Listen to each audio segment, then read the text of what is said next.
안녕하세요. 평생 가족들 걱정에 마음 졸이며 살아왔던 60대 여성입니다.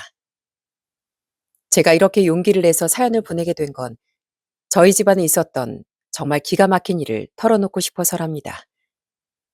살다 보면 가까운 사람이 뒤통수를 칠 때가 있다지만 저에게 생긴 일보다 자식에게 생긴 일이 되면 그게 또 이야기가 달라집니다.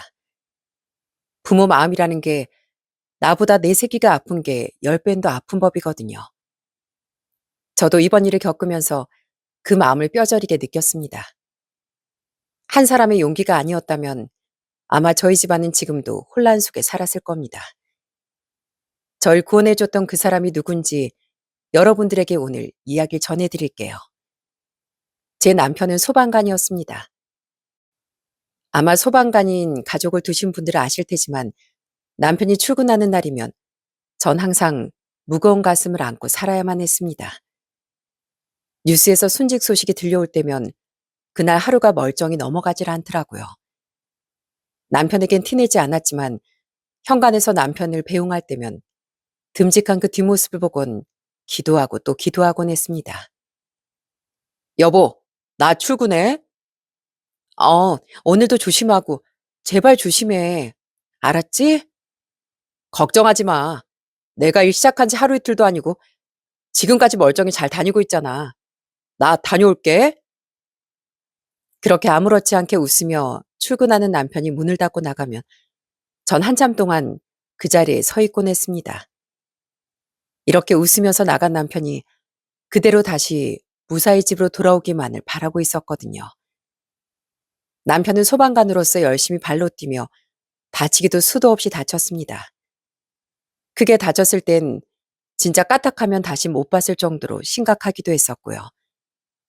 병원 입원이라면 지긋지긋하기도 했습니다. 그럼에도 불구하고 남편은 자신의 일에 대한 자부심, 그리고 사랑하는 가족들에 대한 마음 하나로 끝까지 버텨냈답니다. 저희 부부에겐 아들이 둘이 있었는데 남편은 두 아이를 정말 끔찍이 생각했습니다. 자식들을 위해서라면 정말 물불 안 가릴 정도로 열정적인 아빠였어요. 그런 노력 덕분인지 아이들은 한 번 엇나감 없이 반듯하게 자라줬고 큰아들은 남편을 따라 소방관이, 작은아들은 대기업에 입사하게 됐답니다. 형제 우애도 어찌나 남다른지 큰아들이 결혼할 땐 작은아들이 직접 축가를 불러줄 정도였어요. 그날 작은아들은 형이 결혼한다는 게 감동적이었는지 눈물까지 보일 정도였습니다. 그 모습에 하객들도 웃음을 터뜨렸고요. 그렇게 결혼에 들어오게 된 큰며느린 참 참하고 착한 아이였습니다. 수수하면서도 단정한 인상에 말 한마디 한마디가 정말 조심스럽고 예의도 참 발랐거든요. 초등학교 교사였는데 넉넉한 집안에서 곱게 자란 큰며느리에겐 한 가지 사연이 있었어요. 바로 친정엄마가 일찍 세상을 떠났던 거였죠. 그 이야기를 처음 들었을 땐 얼마나 가슴이 아팠는지 모릅니다. 며느리가 아주 어릴 적 친정엄마를 여의고서 사돈께서 홀로 며느리를 키우셨다는데 정말 그런 티가 전혀 나지 않을 정도로 큰며느린 참 싹싹하고 착했어요.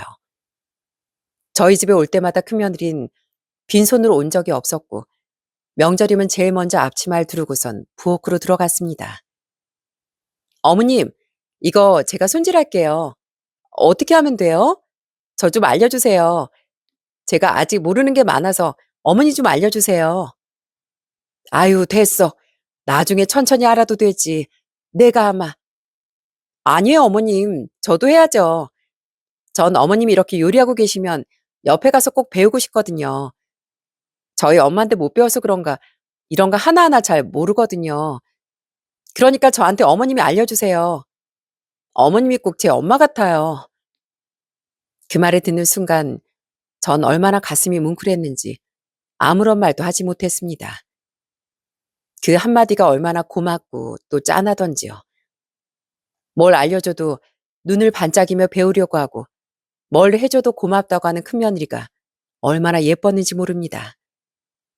그러면서 제가 참 복이 많구나 이런 생각을 하기도 했었고요. 큰며느린 가족 모두에게 싹싹하고 참 잘했습니다. 그러다 보니 저희 식구들은 모두 다 큰며느리를 좋아했고요. 큰아들 낸 결혼 후 아들, 딸 2살 톨 하나씩 낳았고 내 식구가 정말 오순도순 행복하게 잘 지내더군요.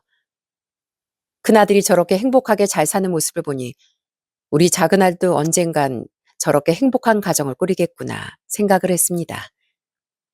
그런데 작은아들은 30이 넘어서도 결혼은커녕 연애 소식도 잘 들려오질 않더라고요. 혹시나 결혼 생각이 전혀 없는 걸까 생각하던 찰나 작은아들은 30대 중반이 돼서야 반가운 소식을 전해왔습니다.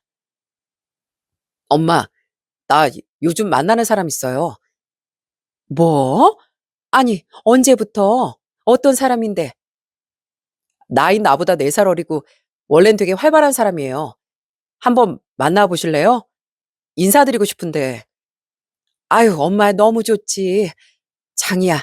언제든 괜찮으니까 얼른 데리고 와. 그렇게 얼마 뒤 작은아들이 여자친구를 데리고 집에 왔습니다. 처음 작은아들의 여자친구를 봤을 때 인상이 나쁘지 않았어요. 또렷또렷한 눈에 말도 시원시원하게 잘하는 스타일이었고 밝고 활달한 성격이 한눈에 보였습니다. 그날 같이 저녁을 먹으며 이런저런 얘기를 나누는데 워낙 작은아들 여자친구가 말을 잘하다 보니 어색할 틈도 없이 다들 화기애애한 분위기 속에서 식사를 할 수 있었죠. 그렇게 기분 좋은 첫 만남을 가지고서 얼마 뒤 다시 한번 작은아들과 그 여자친구가 집으로 찾아왔더라고요. 그땐 좀 심각한 표정으로 진지하게 할 말이 있다고 하더군요. 저흰 작은아들 입에서 나온 말을 듣고 정말 깜짝 놀랐습니다. 엄마, 저 여자친구랑 결혼하고 싶어요. 최대한 빨리 하고 싶어요. 어? 아니 뭐 결혼이 한다고 하면 하는 거지만 최대한 빨리라니 뭘 얼마나 빨리 하고 싶다는 거야. 준비만 된다면 1~2달 내로 빨리 하고 싶은데 괜찮을까요? 뭐 1~2달 내로? 아니 왜 그렇게 서둘러? 못해도 결혼식장 잡고 그러다 보면 1년은 넉넉히 잡던데 무슨 일이라도 있는 거니? 제 말에 작은아들은 잠시 망설이더니 조심스레 말을 꺼냈습니다. 그 말에 저희 가족들은 다 입을 틀어막을 수밖에 없었죠. 사실은 해리 아버지께서는 안 계시고 어머니께서 지금 폐암 투병 중이세요. 근데 좀 많이 안 좋으신가 보더라고요. 살아계실 때 딸 웨딩드레스 입은 모습 한번 보는 게 소원이시래요. 그 말을 듣는 순간 가슴이 너무 먹먹해졌습니다. 아프신 어머니가 딸 결혼식 한번 보고 싶다는 게 얼마나 간절한 소원이겠어요. 마침 그때 작은아들의 여자친구도 옆에 있었는데 작은아들이 이야기를 마치자 여자친구도 눈물을 흘리기 시작했습니다. 어머님, 제가 너무 무리한 부탁을 하는 거 알아요. 그렇지만 저희 엄마가 많이 안 좋으셔서 저도 꼭 엄마 소원을 들어드리고 싶거든요. 아휴, 그래. 네 심정이 오죽하겠니. 오죽하면 여기까지 와서 이런 얘기를 꺼내겠어. 그래, 그러자. 서두르자꾸나. 걱정 말아요. 우리가 다 도와줄 테니 너무 걱정하지 말아요. 작은아들의 여자친구가 그렇게 눈물을 흘리자 저와 큰며느린 그 아이의 손을 꼭 잡아주며 위로를 했습니다. 그렇게 저희 가족이 다 함께 눈물을 흘리며 결혼을 서두르기로 했어요. 만난 지 10개월밖에 되지 않았지만 그런 사정이 있다는데 어쩌겠습니까? 저도 우리 가족들도 모두 그 상황에선 빨리 뭐든 도와주고 싶은 마음뿐이었죠. 서둘러 결혼 준비를 하며 저희는 상견례 날짜를 잡았어요. 그런데 상견례 당일 안사돈을 처음 뵀을 때부터 제 마음 한켠이 좀 이상하더라고요. 처음 만나게 된 안사돈은 항암 치료로 머리를 다 미신 상태였고 털모자를 쓰고 나오셨는데 정말 힘드신 몸으로 그 자리에 나와주신 것만으로도 얼마나 고맙던지요. 안녕하세요, 사돈. 반갑습니다. 전 장희엠입니다. 얘기 많이 들었습니다. 그래, 몸은 좀 어떠세요? 예, 괜찮습니다. 저희 딸 상견례인데 와봐야죠. 힘들게 이렇게 걸음해 주셔서 정말 감사드립니다. 저희가 갔어야 하는 건데요. 아닙니다. 아유, 제가 오는 게 맞습니다. 처음엔 그냥 몸이 많이 안 좋으시니 무덤덤하시구나 생각했습니다. 그런데 자리에 앉아 이야기를 나누는데 뭔가 자꾸 마음에 걸리더군요. 딸 결혼시키기 전에 하는 상견례인데 사돈 얼굴에 단 한 번도 웃음이 없었어요. 보통 자식 결혼이라면 아무리 몸이 힘들어도 기쁜 마음이 얼굴에 배어나오지 않습니까? 그런데 사돈께선 시종일관 눈치를 살피시며 표정이 굳어 계시더라고요.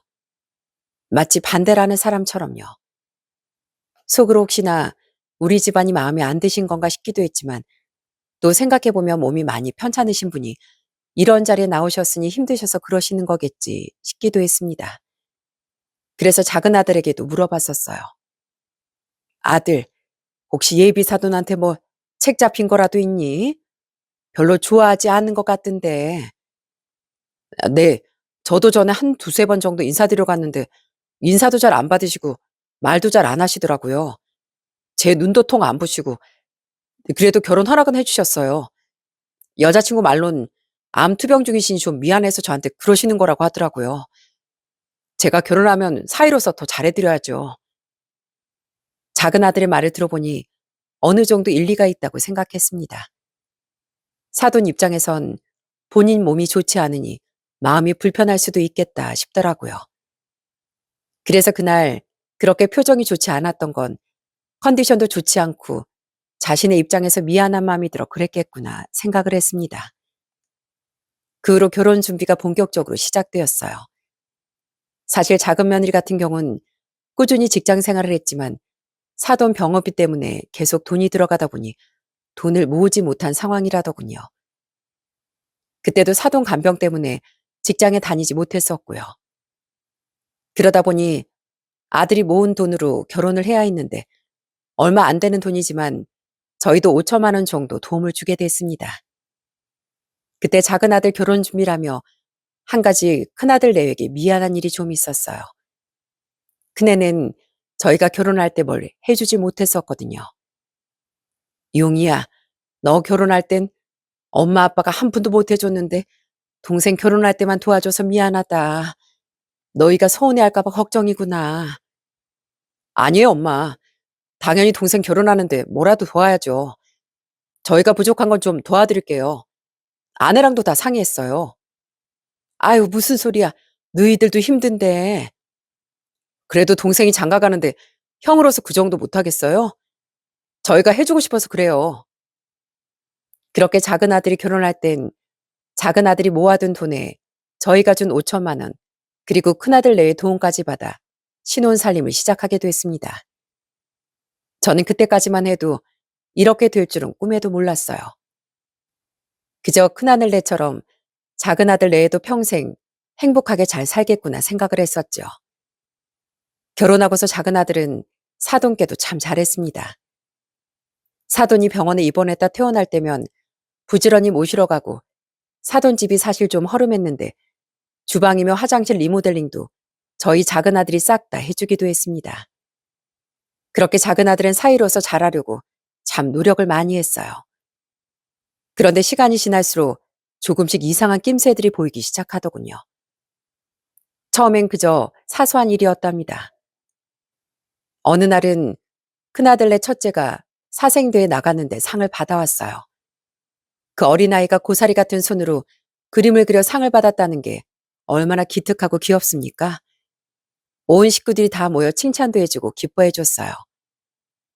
아이고, 내 새끼 어떻게 이렇게 상까지 받았어? 똘똘하고 야무지고 아주 그냥 우리 큰며느리 닮아 그런가 뭐든지 잘하네. 아이, 엄마, 우리 아들 내 피도 좀 섞였죠.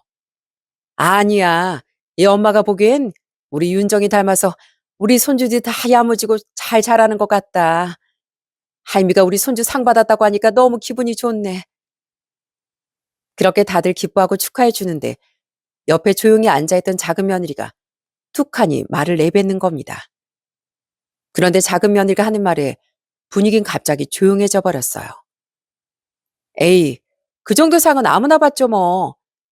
요즘 애들이 없어서 그런가 개나 소나 다 받더라고요. 갑작스런 작은 며느리 말에 저도 당황스럽고 큰 며느리도 당황해하고 다들 무슨 말을 꺼내야 할지 몰랐습니다. 작은 아들이 결혼한 지 얼마 되지 않은 시점이라 다들 작은 며느리에게 조심스러워하기도 했는데 저렇게 말하니 어떻게 대처를 해야 하나 싶더라고요. 다행히 이땐 작은 아들이 나서 수습을 해줘서 그냥 넘어갔었는데 생각해보니 이게 시초였던 것 같아요. 이후에도 크고 작은 일들은 종종 생겼습니다. 어느 날은 다 같이 모여 밥을 먹는 날이었어요. 큰 며느리가 그래도 작은 며느리를 배려해서 주방에 들어온 작은 며느리를 향해 얘기를 했습니다. 동서, 동선 그냥 내 옆에서 조금만 거들어줘. 요리는 내가 할 테니까 걱정하지 말고 심부름만 약간 좀 도와주면 돼. 그래, 그래도 우리 큰애가 살림을 먼저 해봤으니까 편하게 있거라. 우린 이렇게 다 서로 도와주면서 준비하니까 걱정하지 않아도 돼. 그런데 저와 큰 며느리 말에도 묵묵부답 제대로 대답하지 않던 작은 며느린 갑자기 툴툴대며 얘기를 했습니다. 왜요? 제가 뭐 요리 못할 것 같아서요? 그래서 그런 말 하시는 거예요? 저 이래봬도 요리 꽤 하는데? 아니 그게 아니고 난 동서 편하게 있으라고 한 소린데 그렇게 들렸다면 미안해. 형님 좀 저 무시하는 것 같네요. 저 그래도 할 줄 아는 거 많아요. 아유 알지. 동서 그럼 우리 같이 하자. 같이 하면 되지 뭐. 어머님 저희가 음식 준비할 테니까 걱정 마시고 밖에서 기다리고 계세요. 전 솔직히 작은 며느리 태도에 좀 당황스러웠습니다. 큰 며느린 배려를 한 거였는데 그게 무시로 받아들여졌다는 게 이해가 안 됐거든요. 처음이야 그냥 별 생각 없이 그랬을 수도 있겠다 넘어갔지만 이번엔 그냥 넘어가면 안 되겠다 싶더라고요. 그래서 작은 아들에게 슬쩍 얘기를 했습니다. 장이야, 아무래도 혜리가 우리 가족들한테 섭섭한 게 많은 것 같은데 얘기를 좀 해봐야 될 것 같다. 안 그래도 들었어요. 엄마 죄송해요. 혜리가 요즘 장모님 건강이 좀 많이 나빠져서 예민해졌나 봐요. 저도 별거 아니라 생각했는데 아내는 좀 그렇게 느꼈나 보더라고요. 제가 잘 달래서 얘기할게요. 여러분도 아시겠지만 주변 상황이 어지러우면 아무래도 심적으로 민감해질 수밖에 없지 않습니까? 작은 아들과 얘기를 나누는데 또 상황이 좋지 않으니 그럴 수 있겠다. 이번에도 또 그렇게 넘어가게 되었네요. 그런데 이런 일이 한 번, 두 번 쌓이다 보니 저도 슬슬 느낌이 오기 시작했어요. 뭔가 작은 며느리가 단순히 예민한 게 아닐 수도 있겠다는 생각이 들었거든요. 그런 생각이 더 많이 들게 된 사건은 작은 며느리가 시집 오고 한 6개월쯤 지났을 무렵이었어요. 그날은 작은 며느리와 같이 마트를 다녀오게 됐는데 우연히 동네 아는 분을 마트에서 만나게 됐습니다. 아유, 용이 엄마, 어떻게 마트 장 보러 왔어? 아니, 오늘은 큰며느리랑 같이 안 왔네. 매번 큰며느리랑 같이 오더니만, 아유, 용이 엄마 무슨 복이야? 그런 싹싹한 며느리도 다 없고 말이야. 그러게, 아유, 오늘은 큰며느리 말고 우리 작은 며느리랑 왔지. 어머, 이쪽이 작은 며느리구만. 그래, 그럼 장 잘 보고 가. 그렇게 아는 사람과 반갑게 인사라고 헤어졌는데 집에 오는 내내 작은 며느리가 말을 한 번 하질 않더라고요. 뭐 기분 나쁜 일이라도 있나 싶어 말을 꺼냈더니 작은 며느리가 하는 말을 듣고 전 경악할 수밖에 없었네요. 예, 아까부터 네 표정이 안 좋은데 어디가 안 좋니? 아니면 뭐 무슨 일이라도 있는 거야? 아니, 아니요, 그게 아니라, 아니에요. 뭔데? 아니, 뭔데 그래? 아니, 아까 어머님 아는 분한테 제 소개 잘 안 하시는 것 같아서요. 형님은 교사에 잘 나가니까 어머님이 여기저기 소개해 주시는데 전 어머님 지인분한테 소개 안 하시는 것 같아서 좀 섭섭하네요. 그 순간 솔직히 전 말문이 막히더군요. 제가 먼저 큰며느리 얘기를 꺼낸 것도 아니고 그 찰나에 큰며느리 얘기를 뭐 한 것도 없는데 그게 또 서운함이 되었다고 하니 너무 당황스럽고 뭘 어떻게 얘기를 해야 하나 싶더라고요. 그날은 또 그런 게 아니라고 설명을 해주고 넘어갔는데 점점 시간이 지날수록 작은 며느리의 큰 며느리 향한 질투린 마음은 심해졌습니다. 어느 날은 저희 집에 왔던 작은 며느리가 거실에 있는 사진 액자들을 한참을 바라보더라고요. 저희 사진도 있었지만 애들 어릴 때 사진이며 큰애들 결혼식 때 사진, 가족 사진, 이렇게 여러 개가 있었는데, 그거를 또 자세하게 들여다보는 겁니다. 그리고 그 얼마 뒤 작은 며느리가 집에 왔는데, 손에 뭔가 들려있더라고요. 그러더니 엄청 밝은 표정으로 저와 남편에게 선물이라고 꺼냈습니다. 그런데 그 안에 들어있는 걸 보고선 저와 남편 모두 깜짝 놀랄 수밖에 없었어요. 어머님, 짜잔! 너무 잘 나왔죠? 저희들 웨딩 사진인데 여기 놓고 싶어서요. 어머님, 아버님 잘 보이는 곳으로 이렇게 놓고 가려고요. 어? 그래. 잘했다. 아니, 근데 사이즈가 좀 커서 저기 벽에 걸어야 하나?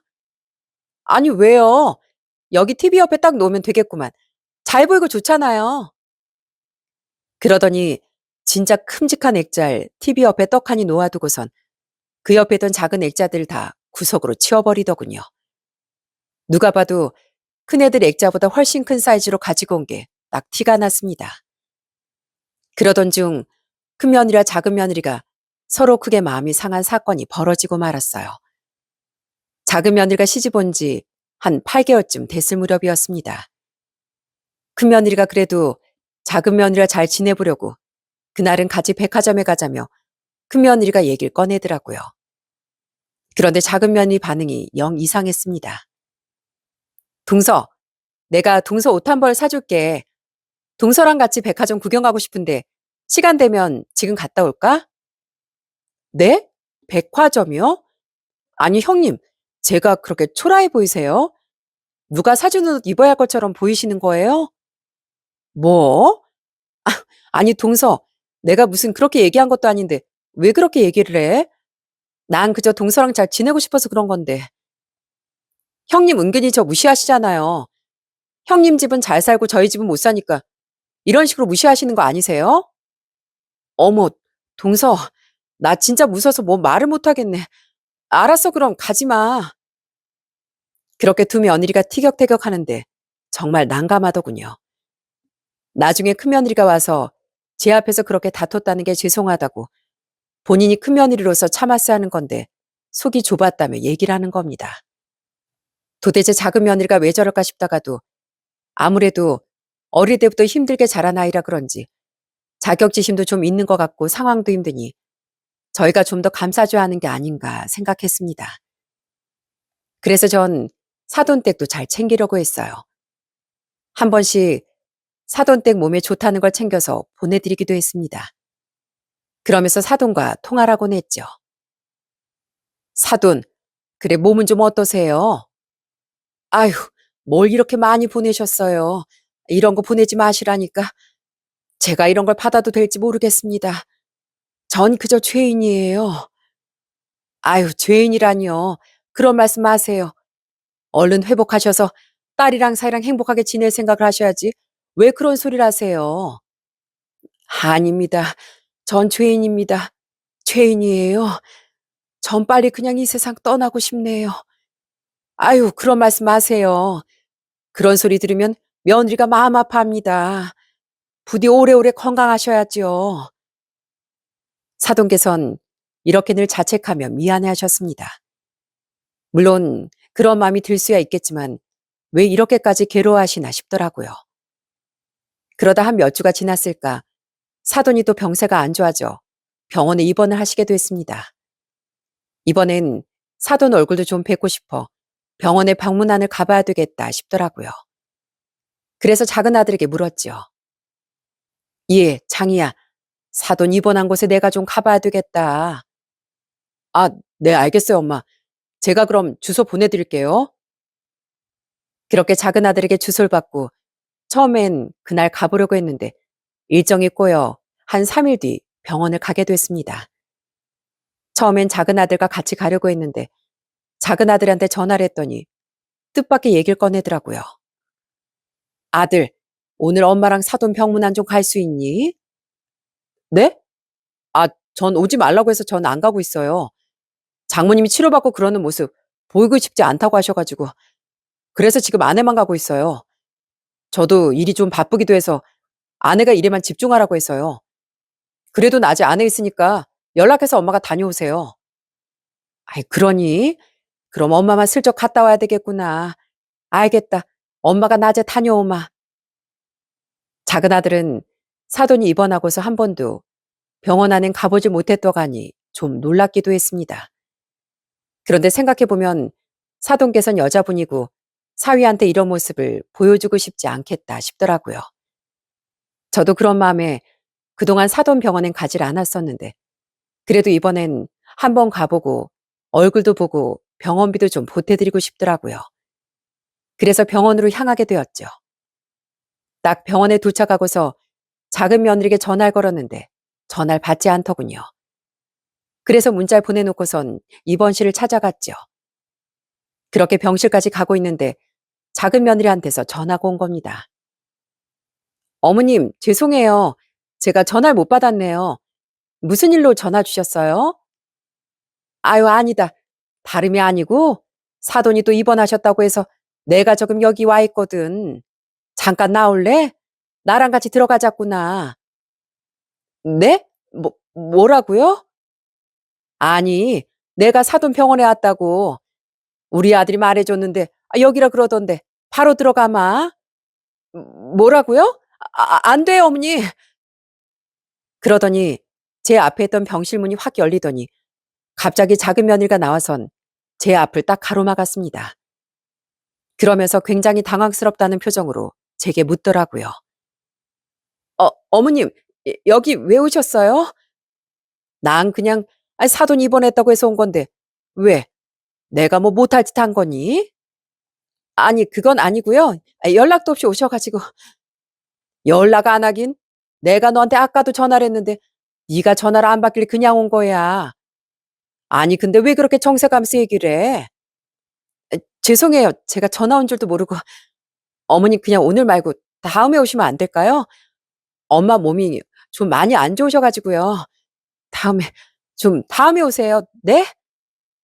예. 넌 여기까지 왔는데, 그냥 이렇게 가면 서운하지. 그래도 사돈 얼굴이라도 보고 내가 또 전해줄 것도 있어서 그러는데, 얼굴만 잠깐 보고 가자. 그러자 작은 며느린 갑자기 화를 내기 시작했습니다. 아니, 그냥 좀 가시라니까요. 왜 갑자기 오셔서 그러세요? 가시라고요. 다음에 오시라고요. 예. 너 좀 이상하다. 왜 그래? 뭐 무슨 일이라도 있니? 갑자기 화를 내. 어머님이 가라고 하는데 안 가시잖아요. 얼른 가시라고요. 가세요. 얘가 갑자기 왜 이래? 아들한테 그래도 오늘 컨디션 괜찮으시다고 했다면서? 아니, 근데 대체 왜 그러는 거야? 저리로 나와. 전 작은 며느리 이상한 행동에 너무 당황스럽기도 하고 뭔가 무슨 일이 있는가 싶은 생각도 들었습니다. 그래서 제 앞을 가로막은 며느리를 옆으로 밀치고 딱 문을 열고 들어가 버렸어요. 그런데 제가 병실에 딱 들어선 순간 제 눈앞에 펼쳐진 모습을 보고 깜짝 놀랄 수밖에 없었답니다. 한 낯선 남자가 의자에 앉아있다가 절 보자마자 엄청 깜짝 놀라 일어나더라고요. 전혀 얼굴도 모르는 이 사람은 누군가 싶었습니다. 사돈, 안녕하세요? 아니, 몸은 좀 어떠세요? 예, 괜찮습니다. 아니, 근데 이분은 누구세요? 처음 뵙는 분 같은데. 근데 사돈은 제 물음에도 아무런 말도 하지 못했습니다. 눈도 마주치지 못하고 자꾸만 피하고 고개를 숙이고 계시더군요. 그때 작은 며느리가 나타나 다급하게 설명을 했습니다. 저, 저희 사촌 오빠예요. 그러더니 사돈 앞에 있던 그 낯선 남잔 무표정한 얼굴로 사돈에게 인사를 하더라고요. 저 가보겠습니다. 나중에 또 들리겠습니다. 그러면서 휙하니 가버리는데 좀 이상했습니다. 제가 그때 인사를 했는데 절 그저 힐끗 쳐다만 보더니 가는 게 아니겠어요? 보통 사람이 인사라면 그래도 다 받아주는데 사촌이라고 하면 저한테 고갯짓으로라도 인사를 할 텐데 그것조차도 하질 않는 겁니다. 이상하다 싶은 그 순간 사돈을 봤더니 사돈은 또 눈물을 흘리고 계시더군요. 그러면서 가슴을 쿵쿵 내리치시는데 저는 너무 놀랄 수밖에 없었답니다. 아이고, 사돈, 괜찮으세요? 사돈, 정말 죄송합니다. 오늘은 그만 가주시면 안 되겠습니까? 제가, 제가 다시 연락드리겠습니다. 아, 예. 이건 얼마 안 되는 돈이지만 약값에 보태 쓰세요. 아닙니다. 아니에요. 전 이거 받을 자격이 없습니다. 아니에요. 갑자기 그렇게 눈물을 흘리며 힘겨워하는 사돈을 보고서 무슨 사정이라도 생긴 걸까 걱정이 되더라고요. 그래서 계속 만류하는 사돈에게 돈 봉투를 그대로 침대에 내려놓고선 병실을 나왔습니다.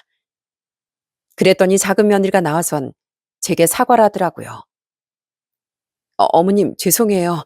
아까 제가 화를 내서 저희 엄마가 지금 좀 많이 예민한 상태라. 근데 어머니께서 갑자기 오셔서 제가 당황해서 그랬어요. 죄송해요. 아니다. 내가 또 말없이 온 것도 그렇고 됐다. 난 이젠 그만 가보마. 일단 들어가 보거라. 그렇게 저 역시 병원을 나오는데 아무리 생각을 해도 좀 찝찝한 느낌이 들었습니다. 사촌 오빠라는 사람은 저한테 인사도 한 번 안 하고 둘 다 표정도 안 좋고 작은 며느리가 무척 당황했던 그 모습까지 모든 게 다 찝찝하더라고요. 그래서 작은 아들에게 전화를 해 물었습니다. 그런데 작은 아들은 또 이상한 소리를 하는 거예요. 예, 장이야. 혹시 네 와이프 사촌 오빠가 있니? 네? 사촌 오빠요? 아니, 사촌 오빠 얘기는 처음 듣는데 갑자기 그거 왜요? 아, 아니다. 알았다. 우선 넌 일 봐라. 그러고 전화를 끊는데 분명 그 두 사람이 그냥 사촌 사이인 아닐 것 같다는 생각이 들었습니다. 그래서 이걸 어떻게 해야 하나 그날은 잠 한숨도 못 잤던 것 같아요. 밤새 이 생각 저 생각을 하며 고민했지만 도무지 무슨 일인지 전혀 예측조차 할 수가 없었죠. 그리고 그 다음날 뜻밖의 사람을 통해 의문이 풀리고 말았네요. 저에게 한 통의 전화가 왔습니다. 그 사람은 바로 안사돈이었어요. 어머, 사돈. 그래, 몸은 좀 괜찮으세요? 예, 저 혹시 괜찮으시면 병원에 좀 와주실 수 있나요? 제가 꼭 할 말이 있습니다. 평소 통화 때와는 다르게 뭔가 단호한 사돈의 목소리에 저는 바로 출발하겠다고 얘기를 했습니다. 이른 아침부터 전화를 한 게 마치 작은 며느리가 오지 않는 시간이라 전화를 한 것 같았거든요. 그렇게 제가 병원에 갔더니 역시나 작은 며느린 아직 병원에 오지 않은 상황이었습니다. 제가 들어서자 사돈께선 저에게 충격적인 이야기를 들려줬습니다. 저는 사돈을 만난 뒤 듣게 된 이야기를 듣고 입을 틀어막을 수밖에 없었죠. 사돈, 어제 많이 놀라셨죠? 저 실은 더 이상은 죄 짓고 못 살겠다 싶어서 사돈께 이렇게 연락드린 겁니다. 이러다 저희 딸이 더 나쁜 쪽으로 빠질 것 같고 딸 때문에 여러 사람 힘들고 괴로워하는 모습 더 이상 보고 싶지 않습니다. 그래서 연락드렸어요. 예? 아니, 그게 무슨 소리세요? 어제, 그러니까 그 사촌이라고 했던 그 남자 말입니다.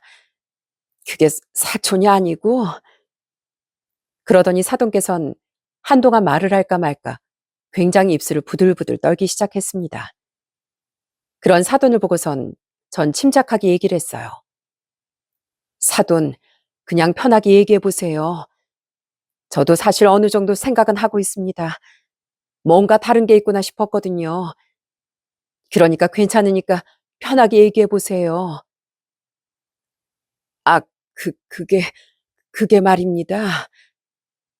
그 후로도 한참을 주저하던 사돈은 곧이어 결심했는지 고개를 푹 숙이시더니 그 낯선 남자의 정체를 밝혔습니다. 저는 그 정체를 알고 사실 뒤로 나자빠져 까무러치는 줄 알았어요. 그, 그 사람은 사촌 오빠가 아니라 저희 딸 전 남편입니다. 네? 뭐라고요? 전 남편이라니요? 정말, 정말 죄송합니다. 제가 정말 죽을 죄를 졌습니다. 정말 죄송합니다. 제가 모든 걸 다 사실 털어놨어야 하는 건데 정말로 죄송합니다. 아니 어떻게 이럴 수가 어떻게 이런 일이 있을 수가 있나요? 이게 말이 되나요? 아니 전 남편이라니요? 저는 갑작스런 정체에 숨이 턱 막힐 것 같더라고요. 하다못해 전에 만났던 남자였다고 할 수는 있겠다 싶었는데 전 남편이라뇨. 제 귀로 직접 듣고도 이게 정말 사실인가 믿기지가 않더라고요. 너무나 놀라고 당황스러워하는 제 표정에 사돈도 예상했다는 듯 체념한 표정으로 모든 사실을 술술 얘기해 줬습니다. 알고 보니 정말로 그 사촌 오빠라고 소개했던 그 남자는 며느리의 전 남편이었어요. 작은 며느린 일찍 결혼을 했었답니다. 작은 며느리가 25살이고 그 전 남편이란 사람이 26살에 결혼하게 됐는데 그 당시 그 전 남편이란 사람에겐 부모가 없었다네요. 그때 사돈께서 폐암에 걸렸었는데 그 시기에 며느리 전 남편이란 남자가 사돈에게 정말 잘했다고 합니다. 투병 중에도 사이가 와선 자기를 다 모시고 병원에 왔다 갔다 하고 거기다 딸에게도 모아뒀던 돈도 다 주고 그렇게 헌신적으로 잘해줬다고 하더라고요. 거기다 작은 며느린 지금껏 일도 제대로 한 적이 없다고 설명했습니다. 원래는 스튜어디스가 꿈이었는데 그게 잘 안 풀리자 얼굴만 믿고 유부남도 만나고 술집에서도 일하고 그랬다더군요. 그러다 며느리 전 남편을 만나 결혼을 일찍 하게 된 거라고 설명했습니다. 제가 그때 폐암에 걸려 투병할 때 우리 사이 덕분에 제가 나을 수 있었습니다. 눈이 오나 비가 오나 제 곁에서 절 지켜주고 다리도 주물러주고 병원에 데려다 줬는데 그게 제 딸이 아니라 제 사위였거든요. 우리 사인 부모님 두 분이 돌아가셔서 절 부모처럼 모셨고요. 거기다가 있는 돈 없는 돈 다 끌어모아 우리 딸 카페도 차려줬었습니다. 제가 암 투병할 때 병원비까지 죄다 사이가 책임을 졌었고요. 그래도 사이가 부모님이 물려주신 재산이 있을 땐 딸이 그러질 않았습니다. 그런데 그 재산마저 우리한테 쓰느라 다 날려버리니 그때부터 저희 딸이 달라지더라고요. 더욱더 충격적인 이야기는 그 뒤에 있었습니다. 작은 며느린 전 남편이 자신과 자신의 엄마를 위해 유산까지 다 쓰고 나자 그 뒤로 돈을 빨리 구해오라고 재촉하기 시작했고 그 남자는 돈을 마련하기 힘드니 대출을 받기 시작했던 거였습니다. 그런데 대출을 정말 끝까지 다 받았지만 그 돈을 작은 며느리가 갚아주는 것도 아니고 혼자 감당을 하다 보니 결국엔 신용불량자가 되어버렸다더라고요. 그때 더 기가 막힌 일이 생긴 거였습니다. 사위인 신용불량자에 힘들어하고 있는데 딸은 그 사이 다른 남자 만났더라고요. 그게 바로 지금 사돈 아드님입니다. 예, 뭐라고요? 우리 아들 그때 만났다고요? 한마디로 우리 작은 아들이 바로 상간남이 되어버린 그런 상황이었죠. 물론 아들이 작은 며느리가 유부녀라는 사실을 알았던 건 아니었지만 상황상 작은 며느리 불륜남이 저희 아들이었던 거죠. 저희 아들은 아무것도 모르고 그저 힘들게 어머니를 모시고 사는 모습을 보고 작은 며느리가 효녀라 생각하고 만났던 건데 이런 반전이 있었던 거였죠. 작은 며느리는 저희 아들이 대기업에 다니고 안정적으로 보이니 만나서 결혼을 그렇게 재촉했던 거였고 그 사이 전 남편에겐 이혼을 통보했다더라고요. 결국 작은 며느리 전 남편은 사돈댁을 위해 모든 걸 다 쏟아부었는데 신용 불량자까지 되고 아무것도 남아있지 않자 버림을 받은 거였습니다. 그 사이 사돈께선 이 상황이 너무나 마음이 아프고 사회에 대한 그리움과 애정 그리고 미안함과 죄책감 때문에 암이 다시 생겨 병세가 악화된 거였죠. 이제야 모든 상황이 이해가 됐습니다. 상견례 때 그렇게 탐탁지 않은 표정으로 앉아 있었던 것도 모두 다 사위 때문이었던 거였어요. 뒤늦게 모든 사실을 알게 된 사위가 자신을 찾아왔던 거였고 그러던 중 사위가 왔을 때 제가 그 병실에 들어가 마주치게 된 거였죠. 모든 사실을 알고 전 충격에서 헤어나오질 못했어요. 어떻게 이런 일이 있을 수가 있는지 도무지 믿어지지도 않고 꿈 같았습니다. 충격에 입을 다물지도 못하고 아무런 말도 하지 못하고 있는데 얼마 지나지 않아 작은 며느리가 마침 병실에 딱 도착했더라고요. 그러더니 절 발견하고선 깜짝 놀라 얘기를 했습니다. 어? 어머님, 언제 오셨어요? 전 아무렇지 않게 얘기하는 작은 며느리에게 뚜벅뚜벅 걸어가 그대로 손을 올려 뺨을 날려버렸습니다. 어머님, 뭐 하시는 거예요? 이 못된 것 같으니라고.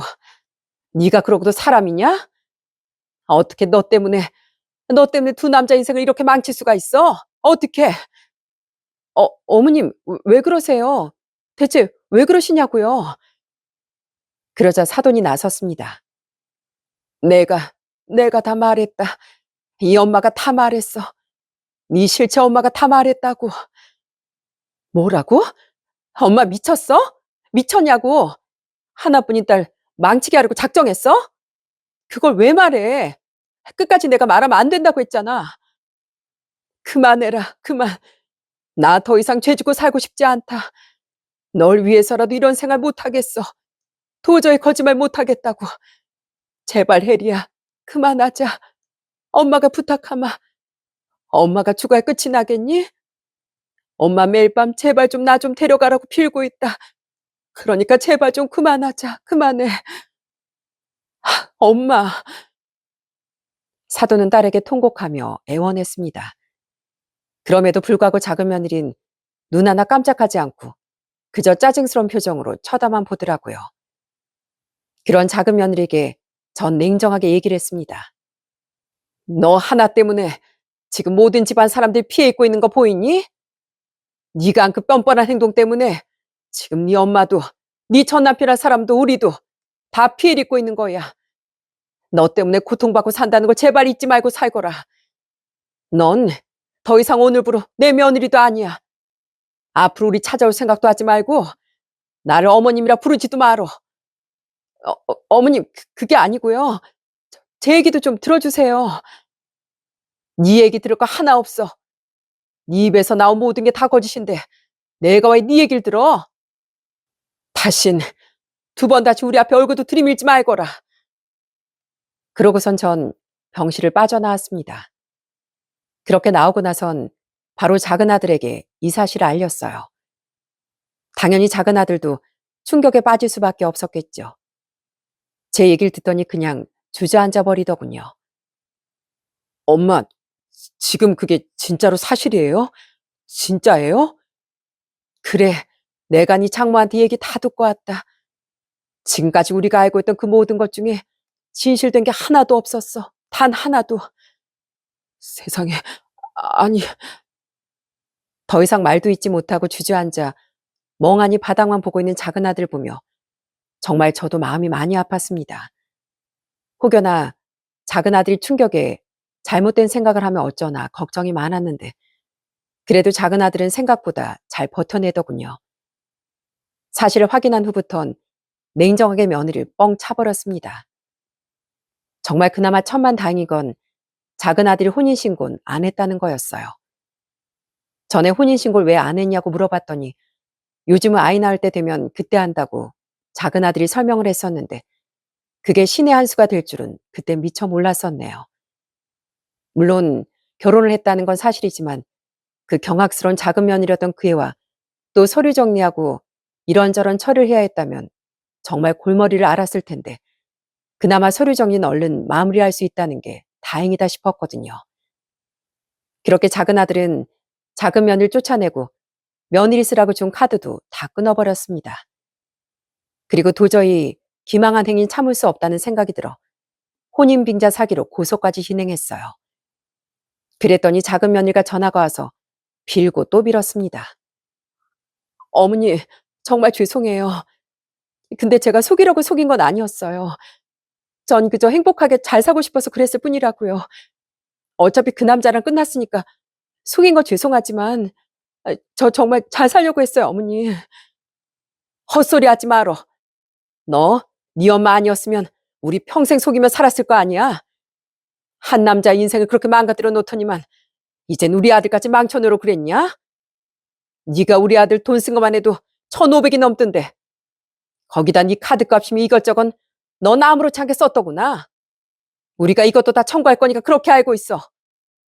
어머님, 제가 그럴 돈이 어딨어요. 제발 용서해 주세요, 어머니. 결국 그렇게 빌고 비는 작은 며느리 전화를 전 냉정히 끊어버렸습니다. 그 후 당연히 저흰 소송에서 이길 수밖에 없었어요. 그렇지만 그 돈을 갚을 능력이 며느리에게 어디 있겠습니까? 그래도 작은 아들은 끝까지 어떻게든 다 받아내겠다는 심정으로 통장도 압류하고 모든 조치를 다 취했습니다. 그렇게 10개월의 만남을 끝내고 작은 아들은 한동안 많이 힘들어 하더라고요. 정말 천당과 지옥을 한순간에 왔다 갔다 했는데 제정신을 차릴 수 있는 사람이 얼마나 되겠어요? 요즘은 또 개인정보라고 해도 전에 혼인했다 이혼을 했어도 이게 또 서류를 뽑으면 안 나온다고 하더라고요. 아무래도 이혼을 하게 되면 우리나라에선 아직도 삐딱하게 보는 사람들이 많다 보니 혼인 증명에 대해선 자세하게 요청을 해야만 알 수 있게 됐습니다. 그래서 우리 작은 아들도 속을 수밖에 없었던 거죠. 그나마 시간이 지나면서 작은 아들은 점점 좋아졌습니다. 그 과정엔 큰아들 내외의 노력이 큰 도움이 됐습니다. 주말이면 큰아들이 주섬주섬 물건을 챙겨 같이 캠핑도 가고 여행을 가곤 했으니까요. 저희 남편도 둘째 아들 볼 때마다 항상 등을 두드려주며 얘기를 한 게 있답니다. 아들, 남잔 절대 고개 숙이지 않는 거다. 울지 마. 당당하게 고개 들고 다녀. 잘못한 게 뭐가 있어. 아, 이렇게 엄마고 아빠고 형이랑 형수까지 조카들까지 다 네 편이잖니. 그러니까 고개 숙이지 말어. 그렇게 온 가족이 작은 아들의 편에 서서 응원을 해줘서 그런지 지금은 저희 작은 아들도 정말 많이 괜찮아졌습니다. 작은 아들은 집으로 들어와 살고 있는데 전엔 표정도 어둡고 고민이 많아 보였지만 요즘은 운동도 다시 다니고 쾌활한 아들로 바뀌고 있네요. 큰아들네도 요즘 매주 찾아오고 있습니다. 엄마, 저희 왔어요. 아이고, 또 왔어? 이번 주 좀 쉬라니까. 아, 매번 이렇게 오면 윤정이도 힘들어. 에이, 어머님, 저 하나도 안 힘든데요? 오히려 여기 와서 밥 먹고 가면 얼마나 편한데요. 어머님, 저 오늘은 어머님표 갈비찜 좀 배우려고 왔어요. 오늘 알려주실 거죠? 그럼. 아, 우리 며느리한테 내가 다 알려줘야지. 사실 시댁이 편한 며느리가 어디 있겠습니까? 작은 아들이 힘들까봐 생각해서 이렇게 더 자주와 분위기 바꿔보려는 큰며느리에게 전 너무나 고마운 마음이 듭니다. 비록 작은 아들의 결혼은 이렇게 충격적이게 끝이 났지만 그래도 앞으로는 소중한 가족들과 함께 서로도 위로하고 보듬어주며 행복하게 살아보려고요. 그리고 그 사건 이후 전 사돈께 몇 번이나 감사 인사를 드렸습니다. 물론 전 작은 며느리와 결혼하기 전에 알았다면 참 좋았을 테지만 늦게라도 사돈이 용기를 내 밝히지 않으셨다면 아마 저흰 그 사돈의 전 사이처럼 밑바닥까지 갔을지도 모를 거니까요. 그래서 감사 인사를 드렸더니 오히려 자신이 미안하다고 사과를 하시더라고요. 다행히 건강도 많이 괜찮아지셨다며 연락을 주셨고 그 후로는 연락을 하지 않고 있는 상황입니다. 작은 며느리였던 그 여잔 본인의 엄마하고서 연락을 끊는 상황이라고 하더라고요. 또 어디서 뭘 하고 있는지 모르겠지만 제발 좀 더 이상 사람들 눈에 피눈물 흘리게 하지 말고 정말 이 사회에서 영원히 격리됐으면 좋겠습니다. 결국 사람 마음속엔 앙심이라는 게 남아있더라고요. 아무리 감추고 덮으려고 했던 진실도 결국엔 사람의 양심으로 밝혀지는 것 같습니다. 이번 일을 겪으며 또 하나 느낀 게 있는데요. 사실 전 소방관 남편 그리고 아들을 곁에서 지켜보며 평생을 마음 졸이며 살아오다 보니 불에 대한 공포가 컸었습니다. 그런데 불은 보이는 위험이지만 사람 마음속에 감춰진 위험은 보이지 않는다는 게 정말 무서운 거더라고요. 세상이 점점 서로가 서로 못 믿게 되는 세상이 되는 것 같다. 안타까운 마음도 들고요. 그래도 사람에게 받은 상처는 사람으로 치유가 된다는 말이 맞더라고요. 저희 작은 아들도 가족들의 사랑과 응원으로 지금은 다시 일상으로 되돌아갈 수 있었던 것처럼 말입니다. 혹시라도 사람으로 인해 상처를 받고 힘들어하는 분들이 계시다면 주변에 내 편이 되어줄 사람과 함께 슬픔과 아픔도 나눠보시고 잘 이겨내 보셨으면 좋겠네요. 지금까지 제 이야기 들어주신 모든 분들께 정말 감사드립니다. 모든 가정에 평화가 가득하시길 바라며 이만 마치도록 할게요. 감사합니다.